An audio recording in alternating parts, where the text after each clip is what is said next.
আসসালামু আলাইকুম। ফজরের সময় ঠান্ডাটা আসলে যতটা কষ্টকর মনে হইতেছে, কি কষ্টটা লাগতেছে কম্বল ছেড়ে আসতে, ঠিক কবরের আযাবের কথা যখন চিন্তা করব, এর থেকে আরো হাজার গুণ বেশি ওই আযাবের কষ্টটা হবে।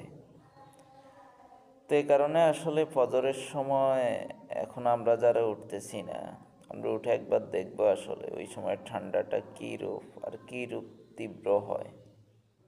ওই সময় যদি উঠে ওই ঠান্ডাকে উপেক্ষা করে যদি মসজিদে আসতে পারি, তাহলে ইনশাল্লাহ কবরের এর থেকে হাজার গুণ বেশি কষ্টের থেকে আমরা বাঁচতে পারবো। আর না হলে ওই আযাবের জন্য অপেক্ষা করতে হবে সবাইকে, যারা নামাজ পড়ি না আমরা।